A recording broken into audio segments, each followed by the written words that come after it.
We're right in the middle of a series called Christianity for People Who Aren't Christians. It's based off of a book by author James Emery White. It's a great book. I would encourage you to pick up a copy if that's something that you are interested in. We're currently in week 3 of this series. If you've missed any of the series, you can go to our website, bethelonline.ca, and you can hear the sermons there. Have you ever heard an ad so annoying that it turned you off from the business entirely? I mean, most ads are annoying at the best of times. People don't usually like ads, unless, of course, it's during the Super Bowl commercial, and then they specifically go out of their way to watch ads. But there are some commercials that just stand out above the rest as being annoying. There are some jingles and some voices that will just haunt your dreams forever. A&W aired a series of ads last year where they had real people taste their hamburgers. And the funny thing about this commercial is how shocked and amazed all of the people who ate the hamburgers were that the food actually tasted good. Now, I don't know, I'm not a marketing expert, okay? But I feel like it's just not a good strategy to have people surprised by the fact that your food is edible and that it tastes good. One of the ads actually ended with a girl saying, "You really just got to sit with those flavors." Like, what? Like, who says that? And it's just, I don't understand. It just, something about that just really, it just rubs me the wrong way. Now, don't get me wrong. I actually love A&W. I think, out of the major fast food chains in Canada, they probably do have the best burger. The root beer is the only root beer that I will drink, and that's just my humble opinion there. But when those ads aired, I could just not change the channel fast enough. The whole point of advertisement is to make people want your product. But some advertising campaigns are so bad and so poorly executed that they actually have the opposite effect. In 2017, you might remember this, Pepsi aired an ad in support of the Black Lives Matter movement. It had Kendall Jenner leading the movement with a can of Pepsi. Well, it took less than 24 hours for Pepsi to realize that they had immediately made a very grave decision. Many people felt like they were making light of such a serious issue. Many people thought that they were trying to make a profit off of this and leverage it for their own good. A poll after this ad came out showed that 25% of people were less likely to buy Pepsi after the ad aired than before. They just got completely destroyed on the internet. Tons of negative tweets and Facebook posts and comments. Right? Ads have the power to either make you want a product, to make you buy into something, or they have the power to do the complete opposite, to completely turn us off from whatever they're trying to sell. In the same way, this is one of the great challenges of Christianity. Most of the bad press that Christians get comes from, well, Christians.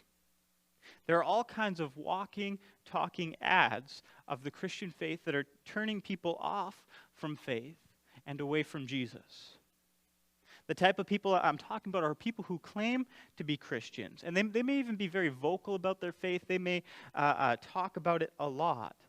But they come across as legalistic, hypocritical, judgmental, or just plain intolerant.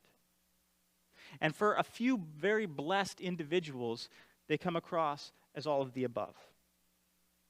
And sadly, Christians, or people who claim to be Christians, are one of the biggest barriers that trip up people who are curious about faith.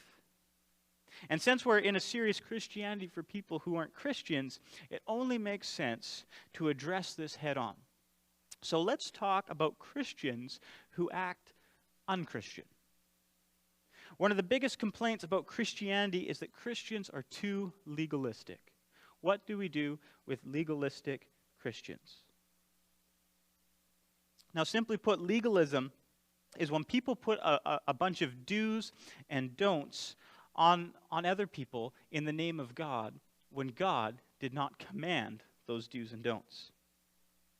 At the very heart of legalism is shame. It draws lines in the sand between spiritual and unspiritual people. But it doesn't stop there. It draws another set of lines between spiritual and more spiritual people, and another set of lines between more spiritual and very spiritual people. It seems like for legalism, it's all about comparison and being better than someone else. The ultimate goal of legalism is to earn the favor of God by being very, very good. And if that doesn't work, you can always settle for just having an air of superiority over those who you deem less spiritual. And what about all of the people at the bottom? What about all of those unspiritual people? Well, they're weighed down with guilt and with shame and just this feeling of inadequacy, this deep feeling that nothing that they do is ever enough. A telltale sign of a legalistic person is that their entire identity seems to be based on what they don't do rather than what they do. Sadly, most of us have probably encountered one or two legalistic Christians in our life. Now, here's something that may surprise you. Legalistic people ticked Jesus off. See, when Jesus walked the earth, there was a group of religious leaders known as the Pharisees and the teachers of the law. And they prided themselves on following the rules of the Hebrew Scriptures to a T. In fact, they actually took the Scriptures, what we now refer to as the Old Testament. They took the Scriptures, they took God's inspired word full of story, full of narrative, full of life, and they lifted all of the do's and the don'ts out of there. They figured out that there were exactly 248 commands and 365 prohibitions. And they made it their life's goal to follow them to the letter, literally. But they ran into a problem. They kept breaking the law. And so they decided that the best thing to do was to put rules around the rules to keep them from breaking the rules. They ended up coming up with 1,500 more laws to keep them from breaking the original 613 laws. And this oral tradition was finally written down, and it was called the Mishnah. But even that wasn't enough. Because legalism is based on comparison and shame, it wasn't good enough anymore just not to break the law. If you broke the Mishnah, if you broke the laws around the laws, all of a sudden you were less spiritual than someone else. And you would feel ashamed. And so what was their solution to this problem? Well, clearly the solution was to add more laws. They ended up putting more rules around the rules that they put around the rules to keep from breaking the rules. And so how did this work out for them? How did this pan out? Well, the Scriptures taught that you couldn't take the Lord's name in vain. And so they decided that the best solution to keep from breaking this particular law was just not to speak the Lord's name at all. If you didn't speak the Lord's name, how could you take it in vain? In order to avoid adultery, anytime they passed a woman in the street, they would put their head down. In fact, the most devout Pharisees actually earned the title bleeding Pharisee because they would bump into walls and cause their heads to bleed. And they would wear that like a badge of honor. The Old Testament stipulated that the Sabbath was a day of rest. And so after much debate, the Pharisees decided that what the exact amount of steps were that you could take before it was considered work. And they didn't even have a Fitbit to help them out. And so when Jesus saw this out-of-control legalism, he gave them a scathing rebuke. He said this, he says, "What sorrow also awaits you experts of the religious law? For you crush people with unbearable religious demands, and you never lift a finger to lift the burden." Legalism crushes the soul instead of freeing it. It brings death instead of life. So it's not that Jesus doesn't care about rules. He's not going to shy away from telling you what is right and what is wrong. is that Jesus is far more concerned about the intent or the spirit of the law than the letter of the law. White says this very clearly. He says, following Jesus is not about what you do. Following Jesus is not about what you do, but who you are. Who you are. Another way to put that would be to say that Christianity is not about behavior modification, but life transformation. And so if you hate legalism this morning, hear me, if you hate legalism, that's a good thing. Jesus does too. Legalism is more of a sign of our human condition than it is a way of Jesus' life. Listen to the words that people spoke to people who were burdened and crushed with all of these religious laws. Come to me, all of you who are weary and carry heavy burdens, and I will give you rest. Take my yoke upon you. Let me teach you, because I am humble and gentle at heart, and you will find rest for your souls. For my yoke is easy to bear, and my burden I give you is light. So was Jesus for or against legalism? Against. Big time. So next time you see a Christian being legalistic, know that that is not authentic Christian faith being lived out. Wherever there is religion, any religion, there will always be legalistic people. And so don't let them stop you from pursuing a life-giving relationship with Jesus. Now, what about judgmental Christians? Right? I'm willing to bet that you may have met one of these. We all know the type. They're always looking down their nose at others. And this reminds me of a joke. When I was a kid, somebody was being judgmental one time. And a friend of mine said to them, if you stick your nose up any higher, you're going to drown when it rains. So maybe, say that next time someone's judging you, or don't. But you can do without what you will. Judgmental people believe that they are morally and spiritually better than everybody else. They're quick to point out the flaws in others, but they're completely blind to their own faults, which, by the way, are usually glaringly obvious to everyone else. Judgmental people aren't quick to give mercy or forgiveness. When you make a mistake or you get into trouble, instead of extending compassion or mercy or grace, they're the first to say, well, that's what you get. You should have known better. I told you so. It's so sad when we encounter Christians that are judgmental, because that is the furthest thing from the message of Jesus. Here's what Jesus said about judging others. Do not judge others, and you will not be judged. For you will be treated as you treat others. The standard you use in judging is the standard by which you will be judged. See, Jesus didn't sugarcoat it or skirt the issue. It's hard to find a loophole in that command that clear. Do not judge. And what's more, we get to decide how severely we get judged. If we are quick to point the finger, if we are quick to blame, if we're quick to point out the faults in others, we should expect to receive the same amount of grace from others, the same amount of lenience from others. Now, just for fun, listen to these words that were spoken about Jesus in John chapter 3. In John 3:17, it says this: God sent his Son into the world not to judge the world, but to save the world through him. Now, this doesn't mean that Jesus isn't going to tell us if we're going down the wrong path. He just doesn't play the shame game.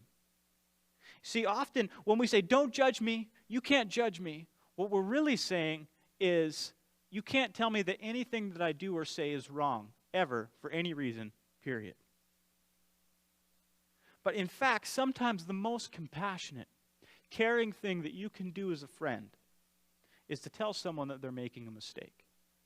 To tell someone that they're heading down a dangerous road. But that's a little bit different than blanket statements. It's a little bit different than a Facebook soapbox.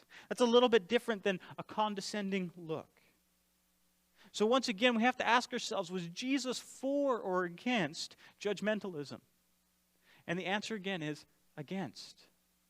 Jesus could not stand for it. And let me be the first to say, I'm sorry if you've encountered judgmental Christians. They can really leave a wake of pain and hurt behind them. But just know that that is not what Jesus is like. He didn't come to judge. He came to save. The next one is a fun one. Hypocritical Christians. We all know the type. They act super spiritual. They go to church on Sunday. They volunteer even.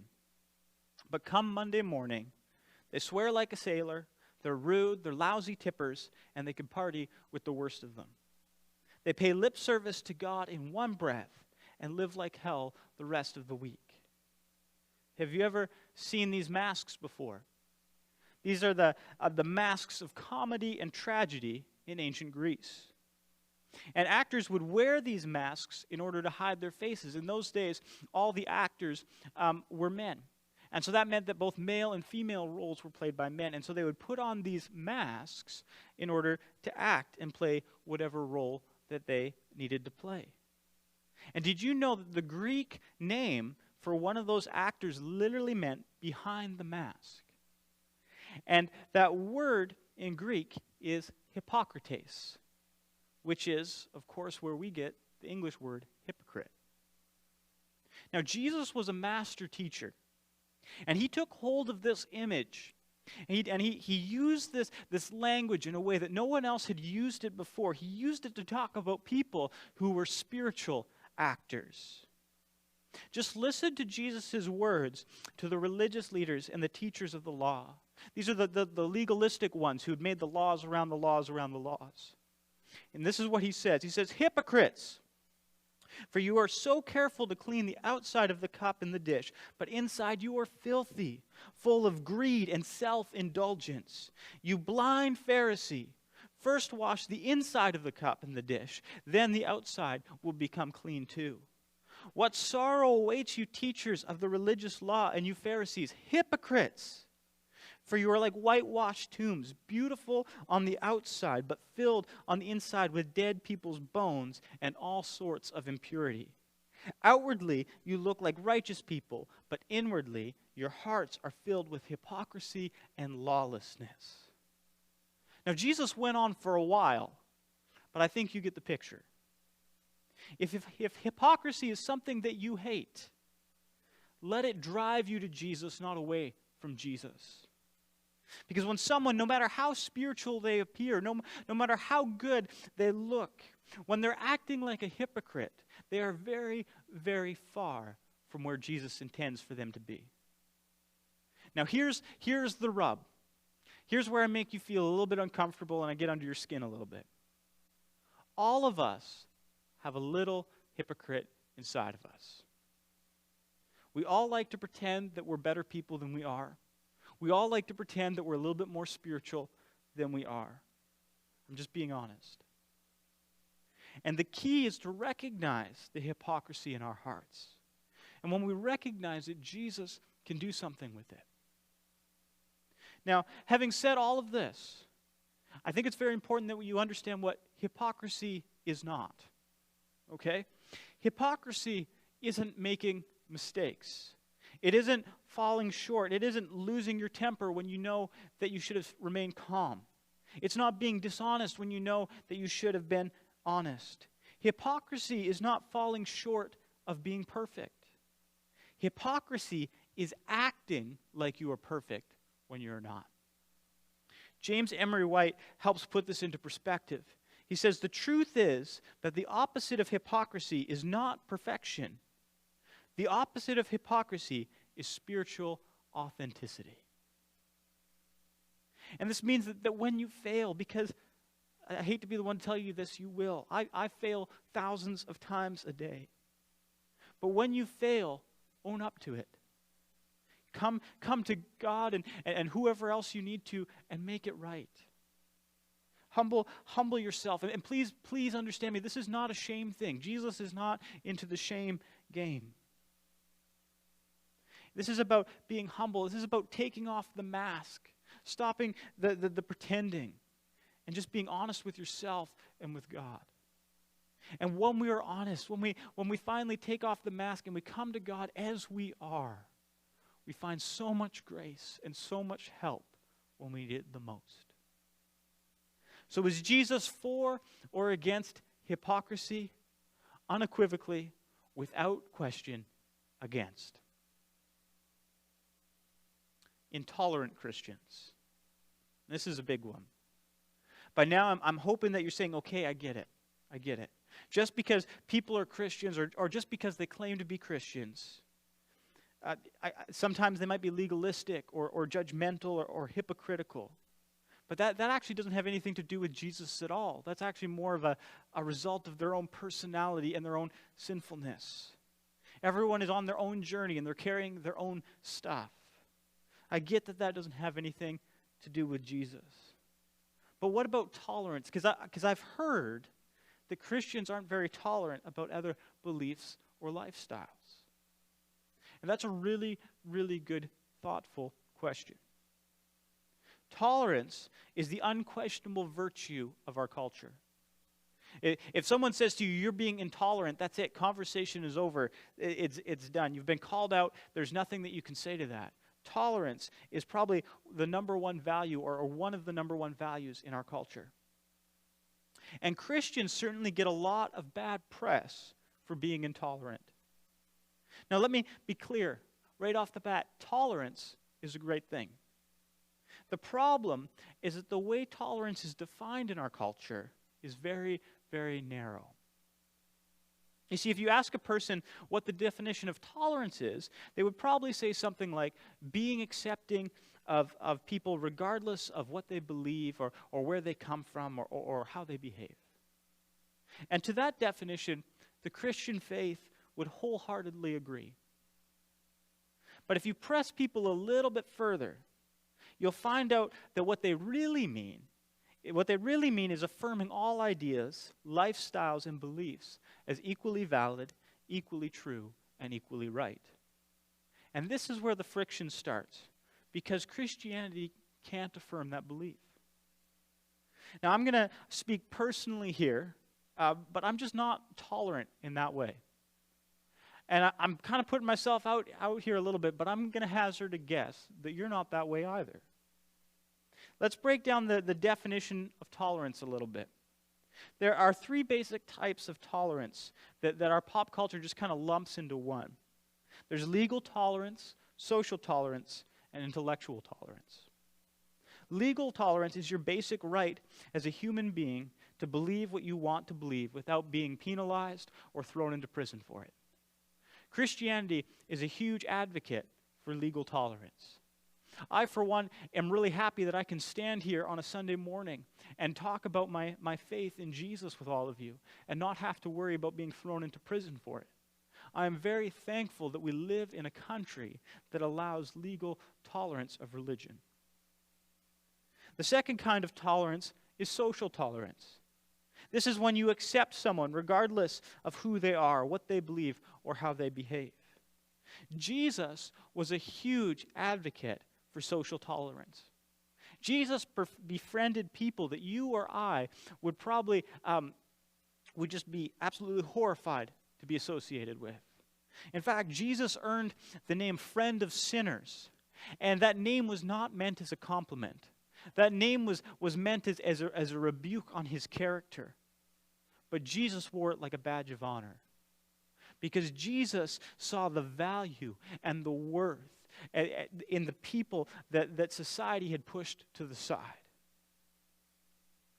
Jesus was a huge fan of social tolerance.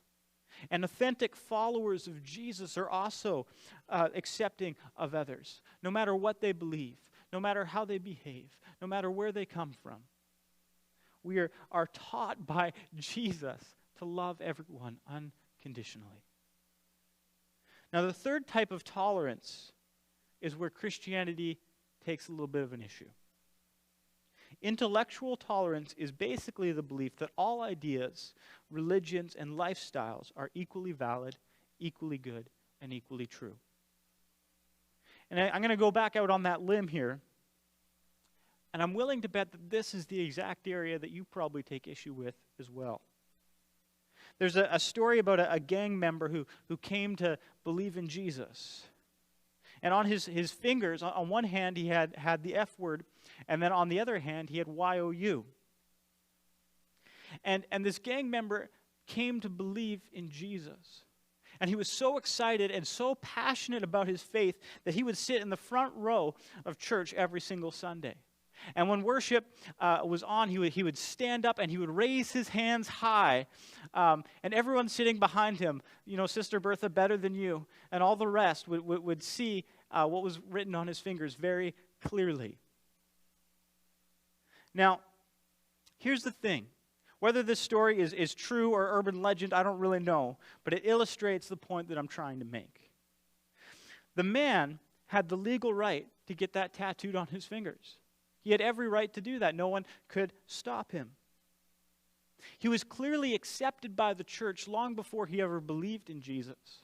Otherwise, there's no way he would have made it that far. If he wasn't accepted, if he wasn't loved, if he wasn't cared for before he had his life together, there was no way that he would be sitting on the front row of that church. So socially, the church expressed a great amount of tolerance and love and acceptance. But chances are pretty good that man probably regretted getting that printed on his fingers in the first place. It may not have been the best life choice. And so here's the point. The point is that I don't believe that everything is right. There's a good and a bad, a right and a wrong, a true and a false, a smart and a dumb. And regardless of what people say, that is how most people live their lives. Pastor Alexis, do you want to come on up? See, before Christians were ever called by that name, before Christians were ever called Christians, they were first known as followers of the way. And it's a reference to Jesus' self-disclosing statement to his disciples. Jesus said, "I am the way, the truth, and the life. No one can come to the Father except through me." See, Jesus calls all people, regardless of what they believe, regardless of how they've lived their life, regardless of where they've come from, Jesus calls all people, including you and me, to lay down their way for his way. To lay down their lifestyles in order to walk in the life-giving, life-transforming path that he has laid before us. And this is why Christianity claims that the only way to God is through Jesus. And to believe in him is to live the Jesus way and to die to my way. And so please hear me. If you have been hurt, if you have been burned, if you have been disillusioned by people who are Christians, don't let them keep you from Jesus. In him is life, and life in all of its fullness. And I'll be the first to say that we make mistakes. We aren't perfect. We will fail you. But he never will. I'm deeply sorry that we don't always do a good job of representing our Lord. We don't always look like Jesus in our everyday lives. But that's kind of the point. It's kind of the point is that God wants to transform you. He wants to take you from the way that you're living life right now. And he wants to show you a better way. Because he is the way. And so if you want to judge Christianity, judge it by Jesus. Judge it by the person who is the way. And now, I don't know where you're at this morning and you're on your faith journey. But I want to ask you a very simple question, and I don't mean this in an offensive way. I don't mean this in a rude way. I mean this with all the love in my heart, all the concern in my heart. Is your way of living working? Is the way that you live life right now bringing you fulfillment Is it bringing you joy? Is it bringing you peace? Is it bringing you hope? Do you find that you have more love in your heart for others or less? Is your way of living working? Or is it maybe time to try the Jesus way? See, before we get into all kinds of arguments about where Jesus drew the lines on different issues, doesn't it make more sense to figure out who Jesus is? If he really is the Son of God? If he really does love you? If he really does care about you? Isn't that the bigger question here? So I want to challenge you. I want to challenge you to live the Jesus way. To die to your old life and to rise again on the path that Jesus has for you. A path that leads into the future full of life and hope and peace and joy and love. Would you pray with me? If you're watching this morning and you say, you know what, Joe, I want to live that life. I want to follow Jesus. The way I'm living my life isn't working out, and I want to follow Jesus. Would you just repeat this prayer after me? Dear Heavenly Father, I believe in Jesus. I believe that he is the way, that he is the truth, that he is the only way to life. And I die to my way of living. And I ask that you would resurrect me, make me brand new to his way of living. In Jesus' mighty name, amen. Friends, if you prayed that prayer for the very first time, I would love to hear from you. There's going to be a link in the comments section, a way for you to get a hold of me, and I'd love to hear your story, love to connect with you.